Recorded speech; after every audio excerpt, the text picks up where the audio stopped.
Long ago, two Viking marauders captured a lonely nun called Osyth, and they chopped her head off. But they say she then picked up her head, carried it back to her nunnery and died there. And this miraculous act of martyrdom earned her a sainthood, and the pilgrims flocked in, and the local village adopted her name and prospered. Well, that's the story. This little town on the Essex coast is still called St Osyth, but its real origins are a mystery, and the locals have called in Time Team to help them find out when and where their town really began. They also want to know if these ancient timbers sticking out of the nearby creek fit into the story. Could they possibly hold the key to the mystery of St Osyth? We and the locals have got just 3 days to find out. We begin our quest for the origins of this town on the waterfront.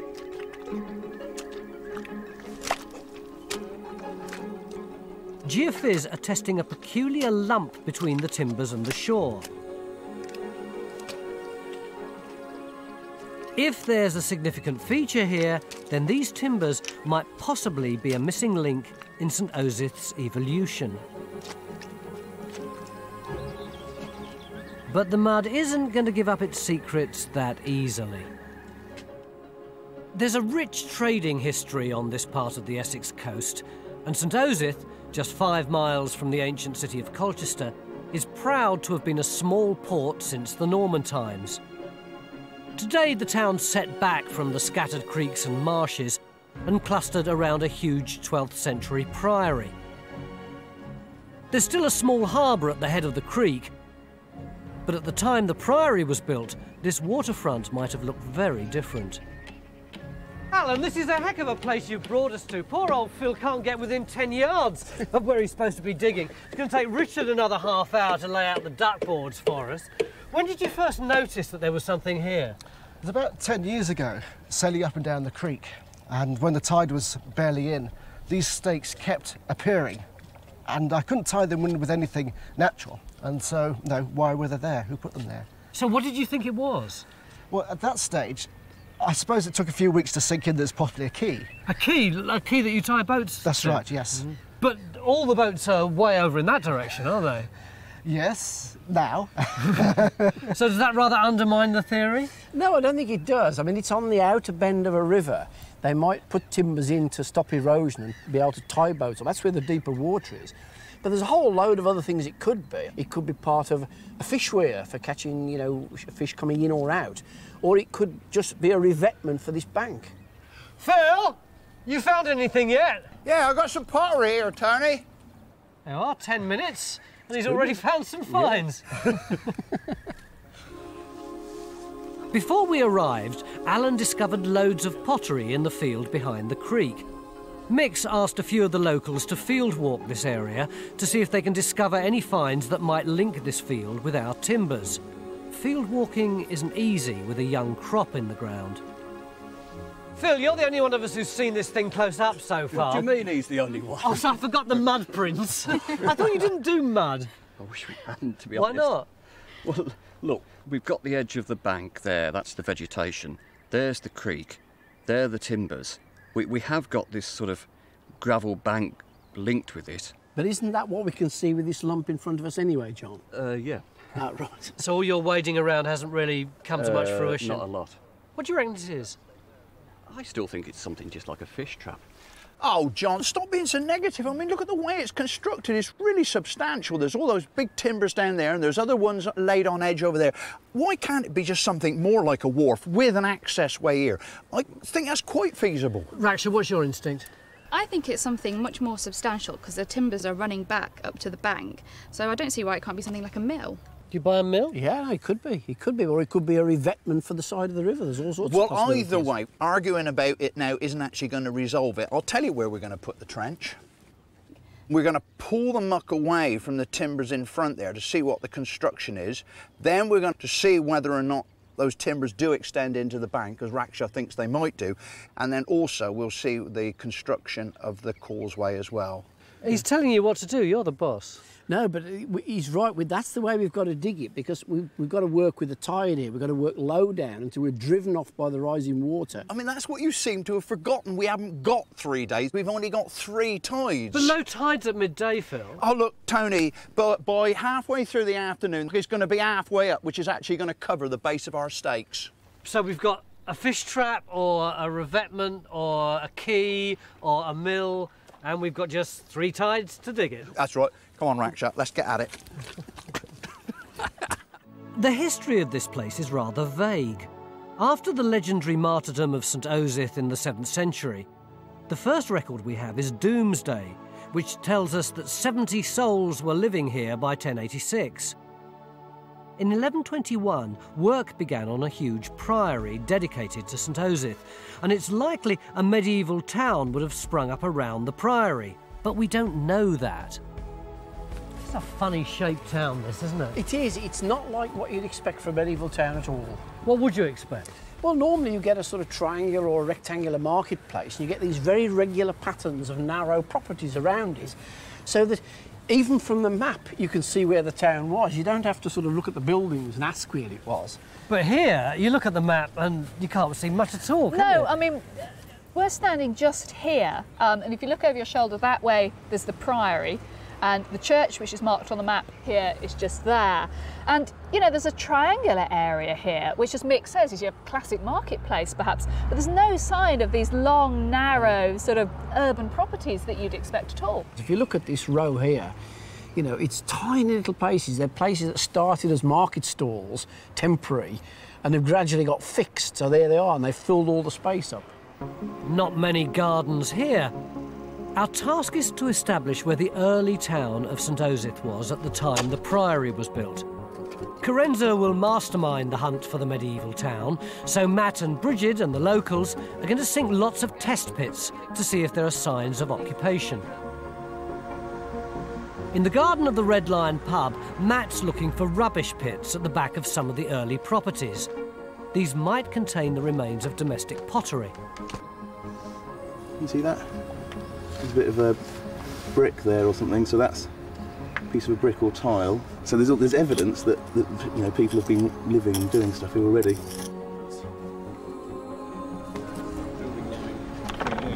There are 2 test pits behind the butcher's house. This Victorian wall might have been the frontage for small market stalls. Buildings like each side of the alleyway. Come to here, there's a big gap. So there must have been something here once. But we're not just digging. Carenza and buildings historian Brenda Watkin will be trying to put a date on the oldest houses by identifying medieval architectural features, and by dendrochronology, dating wood by taking core samples from the oldest structural timbers. The rivers are the waterways of the time. They're the railways and the motorways. A town like this, the foreshore in front of it would have been covered in small vessels. More people would have boats and horses and carts, so you can see a lot of vessels would be here. Most vessels can just be pulled up on the foreshore. You don't actually need a major facility. So what do we mean when we say it would have been a quay? What you've got there is a very interesting, unusual structure which is actually projecting out into the river, or appears to be projecting out into the river. Now, that is an anomaly. But not necessarily a quay? Not necessarily a quay as we know it, but clearly something unusual, something out of the ordinary on the riverbank. And because that is out of the ordinary, that's why we have to dig it. We don't understand it yet. In addition to our test pits, we're digging here at one of the earliest properties in St Osyth. It looks like a wealthy merchant's house, and we think there could have been craftsmen's workshops at the back. Okay. You can start troweling on this and see if you can see anything you think's man-made. You've got a little tray. Stacks of finds, but nothing early enough to prove our town started here. So what dates the building then? Well, the building apparently dates from about the 1300s, the earliest bit, but that's from an architectural survey done before, so I think we ought to get our expert to have a look at it. Yeah, but it does mean we should find that sort of thing in the garden. We should do, and hopefully we'll be out beyond the edge of the medieval house and into the garden area where we might find rubbish from, you know, rubbish pits or boundaries or anything like that. So we're optimistic. Ah, that's a piece of stoneware. That's quite interesting. This is a kind of pottery that comes into Britain Probably from the 16th century is the earliest stuff from Europe. So that could be an early date, but there's just not enough of it to be able to say. Yeah, it's nice. At the butcher's, Matt's off at a cracking pace. So it's quite a bit higher, isn't it, the ground surface here? So you must have had a lot to go through. Yeah, we have. The road is actually a bit higher on that side as well. The whole thing, I thought, sloped down.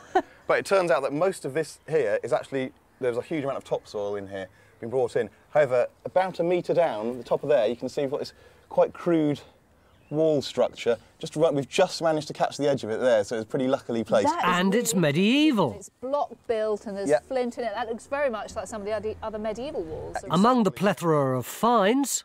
Pretty sure it's medieval. Oh, that's fantastic. I think that's our first bit of medieval. So there's some sort of later medieval settlement up here, but do finds like this tell us the town grew up around the new priory? The tide has turned in the creek. In a couple of hours, the timbers will be completely submerged.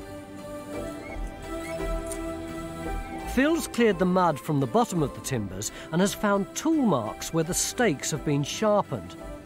At this stage, it's impossible to tell how old the wooden structure is or what it is.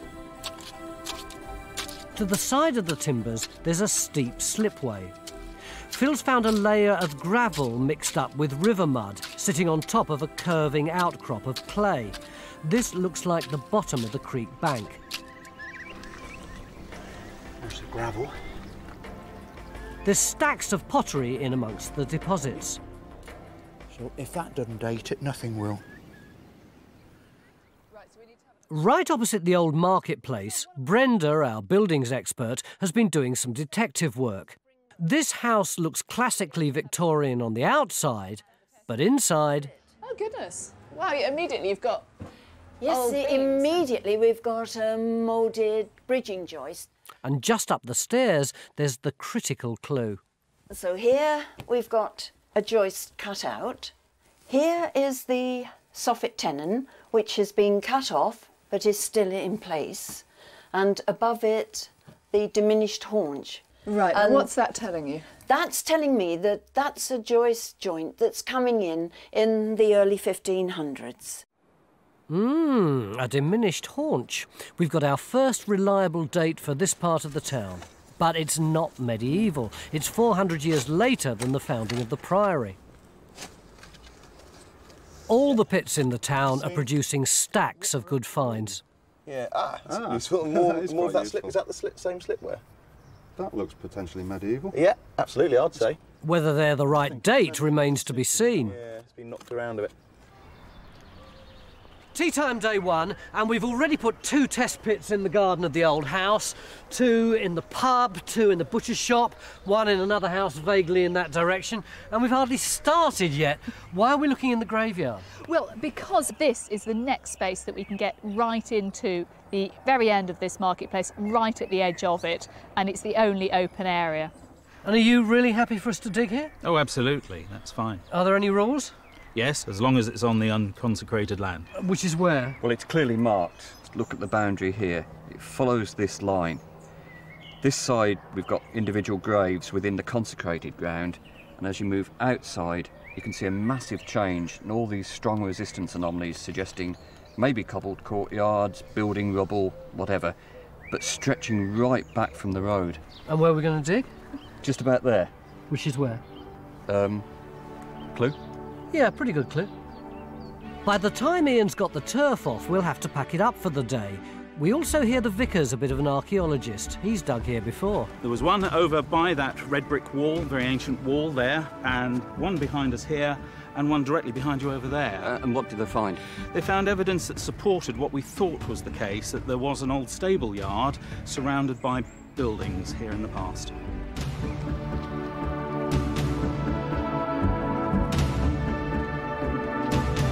Well, as you can see, things are pretty much ground to a halt here because it's the end of Tide 1.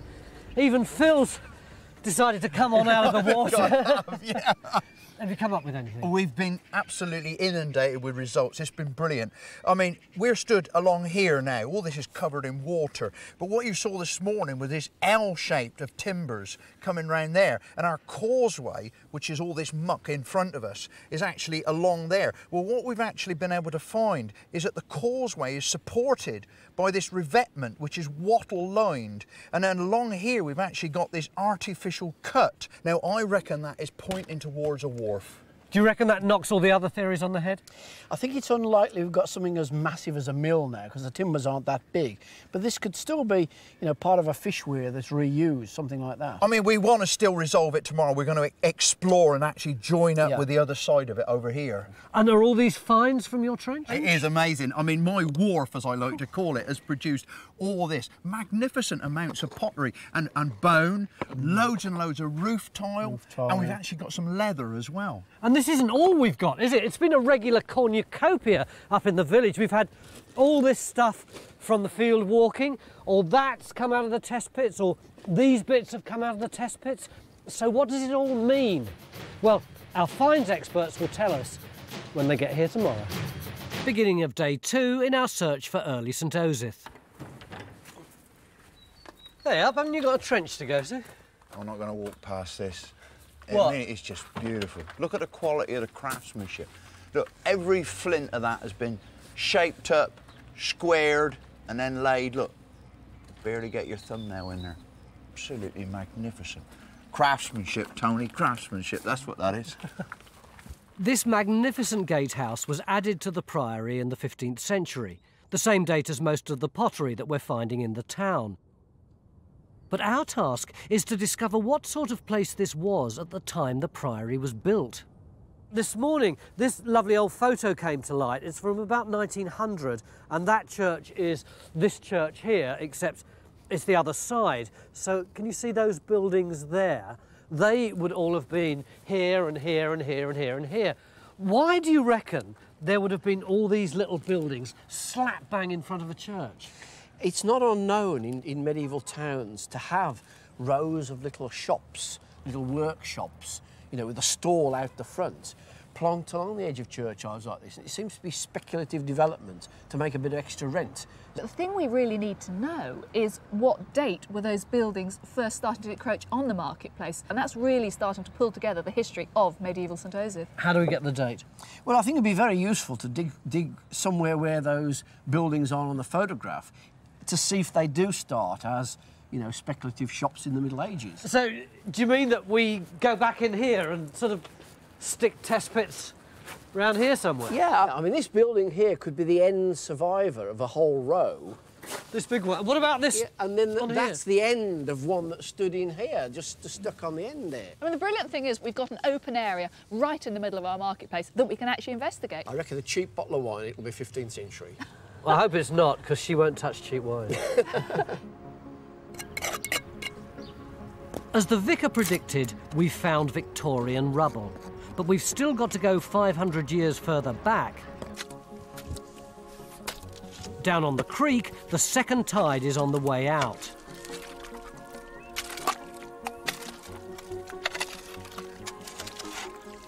But something's gone horribly wrong. Hey up, Phil. You don't look like your normal cheery self. Is it surprising? Look, I mean, this last night was my trench, wasn't it? Yeah. Look at it now. What's happened? Well, the tide came in, didn't it? Well, you must have expected that. You were the one who said to me this is about in, out, in, out, in, out over 3 days. Yeah, but we didn't actually expect it to come in this high. I mean, I was reliably informed this was going to be a neap tide, and apparently neap tides mean that they don't come in as high. But look, it's just inundated everything. It's a mess. So what are you going to do, Raksha? Well, there isn't anything that we can do, really. We just have to clean it up and start all over again. It's a bit of a waste of time, though, isn't it? No, it's not a waste of time. There's no point in doing it unless you get it cleaned up and recorded it. We've got to do that. Got a hand?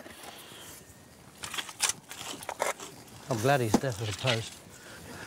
In our incident room, Paul Blinkhorn has confirmed that the pottery found by Phil at the creek's no earlier than the stuff we're finding in the town. But the finds from the field walking behind the creek are much earlier. Just about every grid square is producing sherds of medieval pottery. 12th, 13th century. Cool. Yeah. So this is where the early stuff's coming from? Yeah, the earliest stuff I've seen so far is all from the field walking. It's all local wares. There was medieval pottery kilns just north of Colchester, producing grey sandy wares in the 12th and 13th century, and this is what we're getting. Even this bit with a bit of green glaze, a bit of slip on it, might have come up from London, possibly. Right. But there's one... Looks grubby stuff, isn't it? It's quite nasty, that bit, actually. It's quite crude. There's one outside possibility that this thing might be Saxo-Norman. Oh, come on, Paul, how can you tell that? The fabric. I mean, it's a very, very battered sherd, but there was a lot of very high-quality pottery being made in East Anglia in the late Saxon period, the Thetford wares. Well, this obviously isn't it. That might be a bit of Thetford ware. It's very beaten up and it's very battered, but the fabric's a little bit different to the other stuff. It seems to be slightly finer. But anyway, getting back towards the Norman conquest with this stuff. Yeah, we're talking 1050, and then possibly a little bit earlier. Middle Ages for this. It's consistently 12th and 13th century, the background noise. Well, that's all very interesting, isn't it? Because it looks as if the jetty where Phil is similar sort of date to what's going on in the town, and the early stuff is actually in the field at the back. That's confusing. The timbers by the creek are 16th century, and there's no sign of any settlement around the priory before the 15th century. So much for the planned medieval town. The stuff that's remotely contemporary with the start of the priory is a mile away in a wheat field behind the creek. Mick's sure that the only way of explaining this conundrum and seeing what, if anything, was going on down there is to send in Geophys. The historical documents tell us that early St Osyth was full of tradesmen who could have serviced a growing priory town, including the usual suspects, carpenters, potters, brewers. Well, there are one or two with rather more unusual names. There's a chancellor, who might be a court official or usher, and there's a man who's possibly a gauger. What's that? A type of customs official or excise man. So does that imply that there was quite a lot of money around? I think, yeah, one could expect there to be a number of merchants. And another man's called a chapman, which is a sort of petty trader or merchant. What sort of population would there have been? Well, our best evidence comes from the late 14th century in the poll tax, and that implies a population of perhaps 500 to 600 people. In the 16th century, would there have been the same kind of merchants and sellers around here? Oh, very much so, I think, but we've actually got the record of a far greater range of trades at that time. So we've got a tanner, a glover, a butcher, a weaver, so great variety. Anybody to do with the harbour? Yeah, very much so. There's record of 5 mariners and a shipwright, so clearly boats were being built here in the early 16th century. Hey Phil, it's getting more and more precarious down here the more people use your duckboards. Oh, come on, stop making a fuss. Oh, you've cheered up now, haven't you? Should have seen him this morning.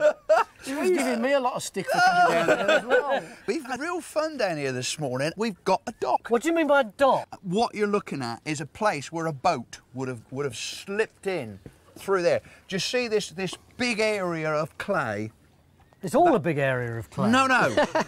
You want me to get over there and show you, don't you? Look at the yellow underneath, that's the clue. Oh, blimey, This Phil, stuff here, that's the actual natural, and it comes way across there and goes up the other side, and in the middle of it is this great big dollop of grey clay. So the boat is going to fit into there.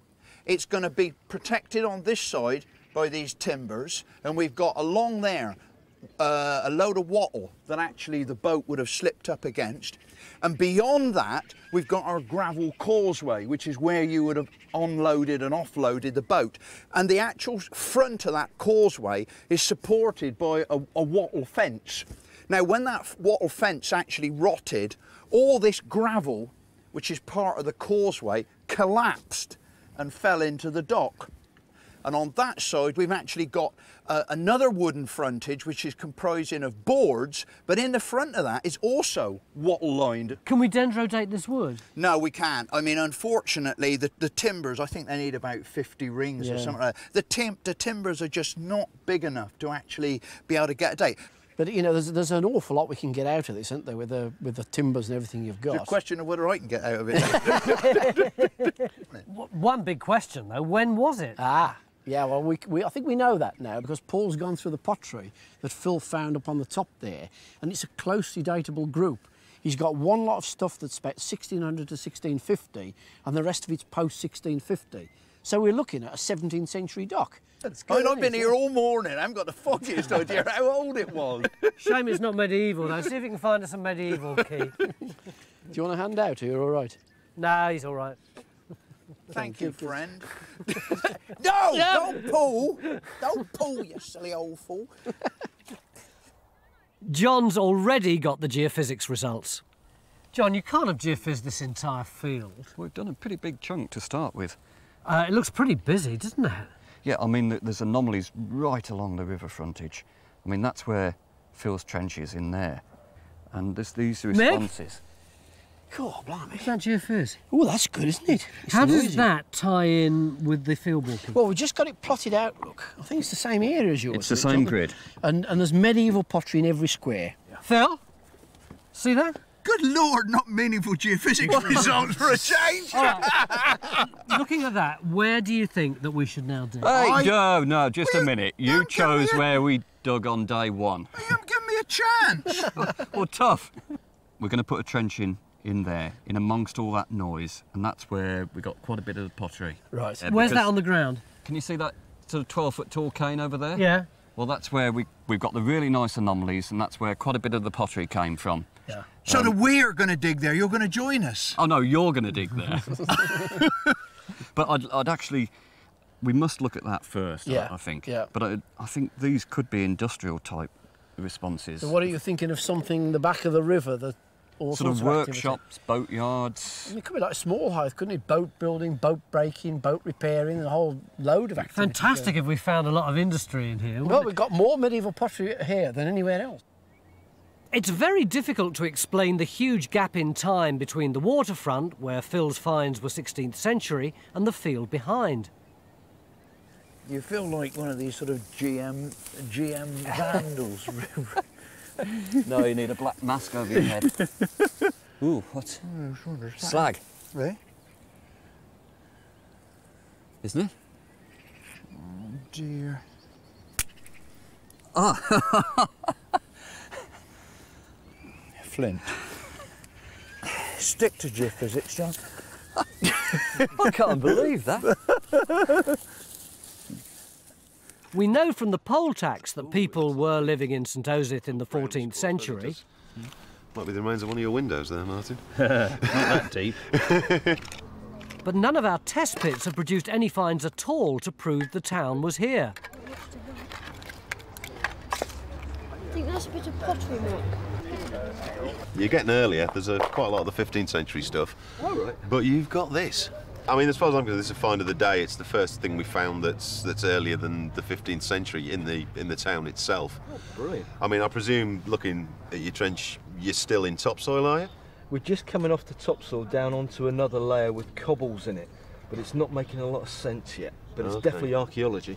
Well, I mean, looking at the finds you're getting coming up, looks likely to be 15th century. Everything else I've seen today in the town has been. But this bit, I mean, shows at least that there are Saxons around here somewhere. I mean, Yes, we've got an earlier find, but is it too early? This pit doesn't look deep enough.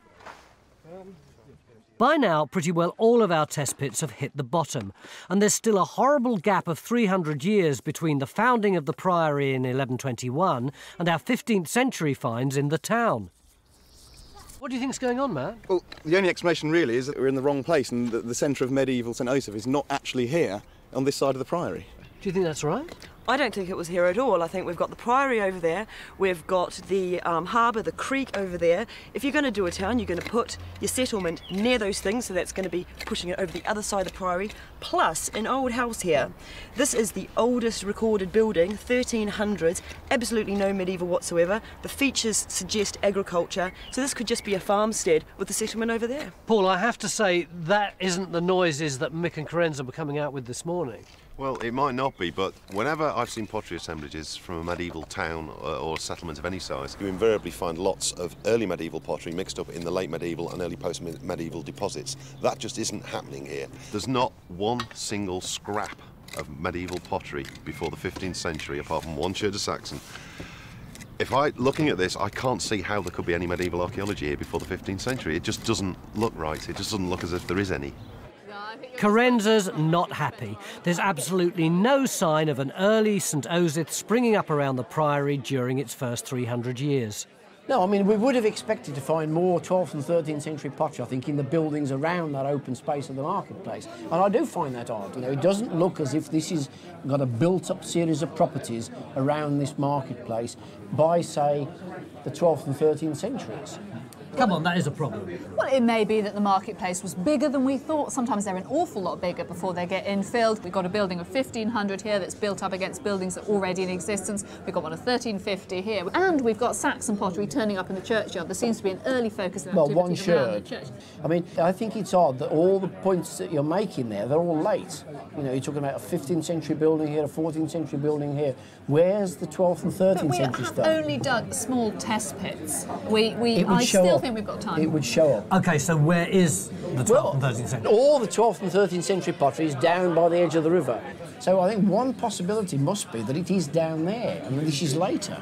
I mean, certainly what we don't have is a regularly planned market town laid out by the Priory. Is this sort of DIY town? We wouldn't be in this mess if we got a proper planned town, would we? OK, so the big question is the medieval town by the church? Is it to the north? Is it down by the harbour? Is it just a higgledy-piggledy town that hasn't got a centre? Or is it somewhere else? Absolutely. Or are there several marketplaces? Let's find out tomorrow. 2 days ago, we came here to the Essex coast to try and find the medieval origins of the town of St Osyth. And have we found them? No, we haven't. We've dug hole after hole in the present-day town and come up with nothing at all that's earlier than late medieval. So, with just 1 day left, Mick's decided to throw virtually all our resources into this field next to the creek. Why here, Mick? Because the field walk-in here produced the earliest pottery from St Osyth that we've got so far. You know, the large collections of 12th and 13th century stuff came from across this slope here. We've also put the geophysics in here, which has got a great swathe at the bottom of this field, just above the creek, in fact just above where Phil was digging. And John tells me that a lot of this indicates settlement activity. Some of it is probably industrial activity as well. OK, so what are we going to do? Well, it's a big area to deal with, and we've only got 1 day to deal with it. So what we thought we'd do is dig some long trenches with a machine. I say long trenches, perhaps 5 by 1, something like that. Clean them up and see what's in there, and that will give us a sample across quite a large area to see whether we've actually got structures and whether we've got more finds. But why here, so far away from the present-day town? Well, it's probably something to do with the fact that there's a port or trading going on the river. And it's not unusual, of course, for places to move about. You know, we tend to think of towns as static and villages as static, but over a period of 1,500, 2,000 years, they do move about as their fortunes and economics change. So it doesn't surprise me that they might have lived down here at one stage, a lot of trading going on. They may have lived up by the Priory when that was in existence, servicing that, lived round the town, you know, servicing a market which is supplying the local area at another time, and the fortunes of these places are changing from time to time. So I'm quite confident we're going to get something here at the moment. He's written a book on that. It's still available as well. John Geophyz has pinpointed a number of big anomalies, and no sooner can Henry confirm the position than a new trench is born. Everyone's getting stuck in. That's fantastic. Excellent. It's your level. By lunchtime, we should know if Mick's dig or bust strategy has paid off. Gus, our harbour expert, is examining the timbers in Phil's dock. Hopefully, he can tell us if the structure related to the town or the field behind, or both. Most of the town trenches have shut down, as after 2 days there's no tangible evidence of a settlement earlier than the 15th century. But Martin the Vicar isn't giving up. Looking good. Back by the creek, Mick's gamble hinges on the geophysics. And quite understandably, John's a little nervous. It's kind of, we're losing it here, we'll have to clean this back a bit. There's this massive great blob here, so I'm wondering if we've got a couple of intercut rubbish pits or something. It's domestic rubbish, it's tile, it's shell, bits of pottery. One sherd is 12th century. Really? Definitely, yeah. Maybe slightly earlier, it could be Saxon Norman. Well, I think that's a victory. I think you got it right, John. Do you want that in writing? Rubbish pits could mean houses. John's identified 7 anomalies. So, Paul's here, fills here, and Raksha's finds suggest there was shipbuilding here. You seem to have found your anomalies. There's lots of metal and nails and things. That's all within this pit? That's all within this pit. So you did well on your geophysics this time then, John. Keep saying that. I'm on a victory tour at the moment. A what? A victory tour. Victory tour. Well, if you're in so victorious a mood, what have you got on your printout for this? This is actually the anomaly. It's one of the strongest we've got. Okay. I mean, it looks like fired brick. I wonder whether it's not a furnace, a smithy. Ah, well, that would be... Because... That would be... Because... Oh. Look what I'm getting. Lots of clinker and stuff like that, masses of it. And that isn't flint, is it? No, John, that's not flint. But it's all coming in here. Just as we predicted. Come on. In the river, we thought we'd got a 17th century dock. But Gus has got other ideas. These piles are not straight. They're all twisted at various angles. That one over there is seriously twisted. These ones here, if I may just wade into the water, this one here I've actually got the bottom of. You can see it's got this nice chamfer on the bottom there, which means these piles were driven in at about that height. So only that metre or so was actually standing proud of whatever river level was there then. We've lost all the front half, and you can see that over there. You can see where that broken plank is. You can see very clearly that we've lost the front half of the structure. So Alan is actually standing on the front of the structure. He is the riverfront. This is the middle of the riverfront. We're in the middle of a waterfront feature. What about dating? Well, the dating seems to have come, all that pottery you're talking about seems to have come from the bottom of these erosion levels. Okay, so that pottery dates the erosion of the feature, the demise of this structure, the collapse of the front, not its construction. So we know when it ended and we know how it ended, but what we don't know is when it was built and what it really looked like and what it was for. Gus, basically you're telling me that yesterday evening we had a nice little story, a beginning and a middle and an end about what this wood was, and now you're kicking the whole thing wide open again. That's right. Thanks, mate. No problems. But at least this enigmatic structure could be a lot older and could tie up with the story of St Osyth. Carenza has finally accepted that there is no earlier town up here, but she's trying to find out what it was like in the 15th century when the priory was powerful and the town was probably booming. Yesterday, Brenda found a place that didn't look significant at first, but its location is crucial on the corner of the old marketplace. Brenda's sure that it was a public building as both floors were originally open plan, but she needed confirmation of its age. Martin, have you managed to get a dendro date off this medieval public building we've discovered? Yes, I have. We've been quite lucky. Oh, brilliant. We've got a lot of sapwood, and adding in the sapwood that might be missing because we've got no bark takes us 1494 to 1500. Brenda, that's pretty much exactly what you said. Yes, it's very, very close to what I said. I would have liked it a little bit later, but... Well, the trees tell the truth. Classic site for a guild hall, Chris. Do you think it was a guild hall? Have we got any historical evidence for a guild? Yes, well, we've got a good tie-up with the documentary evidence because in the 1524 taxation, the guild was recorded paying tax on its possessions. So this tells us that St Osyth was a small booming town with thriving guilds at the beginning of the 16th century. Sadly, this was probably the peak of its prosperity, as the fortunes of St Osyth waned after Henry VIII dissolved the priory 50 years later.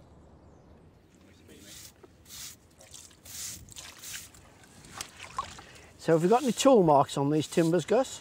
Yes, yes we have, Mick. You can just see the striations at the bottom of the axe cuts when the light's right. Oh yeah, if I get just down pick I them can out. see there. Yeah. Like, so what do they tell us? Well, that's definitely an iron-bladed axe. It's not Bronze Age. Oh, that's good. I'm relieved to hear that. And it's not Stone Age. Right. So it is in the era of before mechanical tools. But we've had quite a major trauma. Well, what sort of thing are you thinking of? Well, what I mean by that is this is a well-built structure which kept the riverfront robustly safe with most high tides, but there has been an exceptional storm surge which has simply wiped out the entire front of this structure. Right, in which case you'll find this interesting. This is Samuel Pepys writing in his diary, 7th of December 1663. So it's right for what you're telling me about the period. He says, "At Whitehall I hear and find that there was last night the greatest tide that was ever seen in England to have been in this river, all Whitehall having been drowned." I mean, that does sound like a big event just down the coast, doesn't it? Well, given that the pottery that was in that erosion scour was mid to late, was that 1650 to 1700? That's it's 1663, between 1650 and 1700. Yeah. It must be the flood then. Well, Samuel Pepys was right. I'm always a bit wary about one event causing something, but clearly, you know, damaging tides like that must have happened. It was an event like that, an unusually high catastrophic event which destabilised the structure which had otherwise served quite sensibly, quite robustly to keep most tides out. But that was just one tide too many. Yeah, amazing, amazing. With just 2 hours to go, the vicar's persistence has finally paid off. 1.5 meters below the surface, he's produced the most important finds in the town.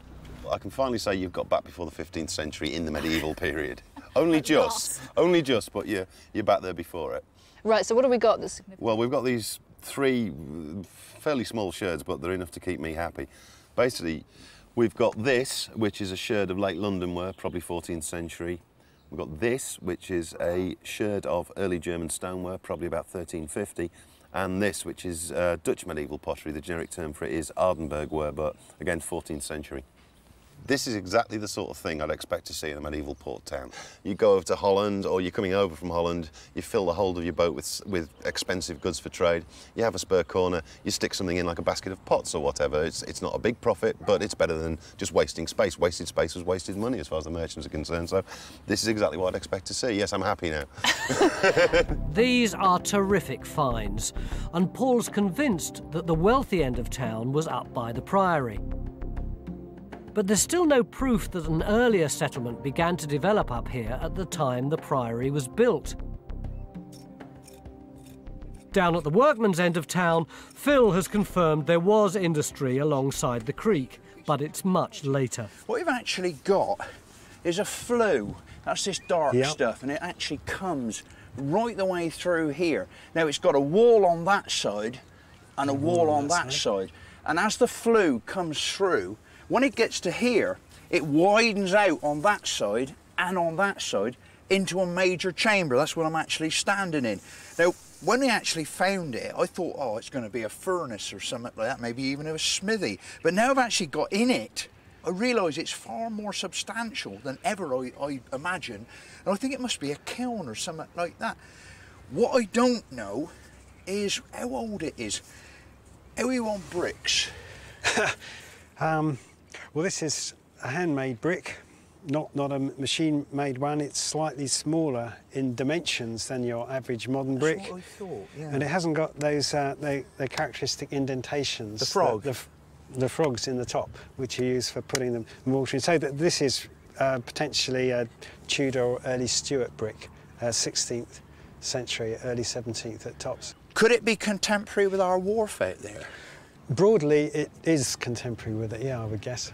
It would be a very convenient place to actually offload a barge or something like that, bringing in raw materials or maybe taking away finished products. Well, I couldn't help noticing that in your tray here, you actually have a bit of nail with a washer. That's the rove. This is the diamond-shaped rove that you use to clench 2 planks of a barge or boat together.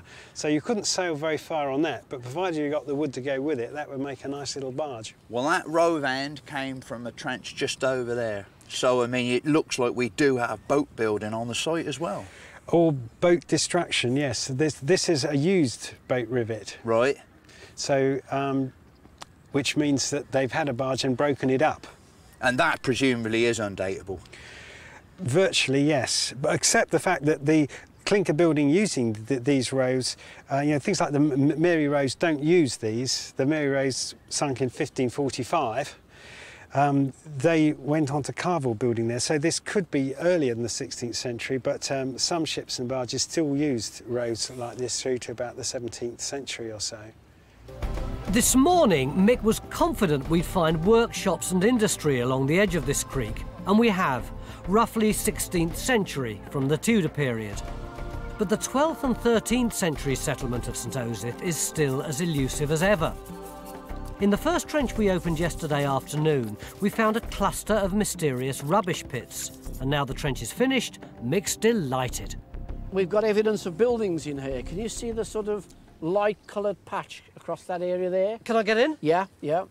When you say light-coloured patch, you mean this? What's that? That's mortar, so there's been a wall or a wattle and daub structure there. Yeah. There's a cobbled surface outside it. Look where the smaller stones are. This kind of pea-gritty thing. That's right. That's not natural. And then behind you, we've got a post hole in the bottom of a trench that's going away from it that's full of oyster shells. Yeah. Oysters, of course, important part of the diet then, not quite the luxury we think of today. So does that mean we've got a building? Yeah, we've got a building here. Or an oyster bar? Well, we've got a building, you know, one of probably many that went across the site. But we've got no date. Well, we have. I mean, most of the pottery that's coming from these features is 15th century. Then we're no nearer finding the medieval than we were, are we? Yes, we are, because we've got lots of residual pottery. That's earlier pottery that's mixed into later features. And we've got everything from the 11th century through to the 15th century. We've got the full range of medieval pottery. Not only that, we've got imported stuff. We've got things like this. That's part of a 13th century French jug. This is exactly the sort of thing we'd expect to see in an East Coast medieval port. But you see, he's got this silly grin on his face. I hadn't told you the best yet. Go on. We've got a major bonus, which is this. Why is this a bonus? It's a piece of a Middle Saxon German wine jar. Is that common? It's very rare. The only sort of places you find these are in Middle Saxon ports, again, mainly on the east coast of England. So are we saying that in the 800s or 900s someone in Germany was importing wine or beer or whatever right to here? Yeah, it was important enough for a German merchant to come up the creek, bringing this sort of thing with them. So given the evidence that we've got, and it's not comprehensive, is it? Are you prepared to say that we've got a Saxon settlement? Oh, I think so, yeah. We've got a complete range of the pottery. We've got structures which almost certainly go on in each direction. That's enough to show us we've got a settlement of that early medieval period. So our elusive St Osyth settlement is elusive no more. The earliest occupation started down by the river, and this would have been a busy port in Saxon times. We're sure that the mysterious timbers that Alan Williams brought us here to see were part of a dock or slipway used to load and unload cargo. But the terrible flood of 1663 would have devastated the waterfront at St Osyth and wiped out many small businesses. The shipwrights, sailmakers and blacksmiths would also have lost their houses, and the old port of St Osyth would have changed forever. Ours is the story of two towns, the rich and the poor, the haves and the have-nots. We've got in the Priory people like Brother Mick deep in prayer and contemplation. In the posh house we've got Lady Carenza feasting on imported pottery, looking down on the plebs like Phil and I, eating ordinary people's food and trying to scratch a living. People's beer, yeah. Down by the creek. Cheers, everyone.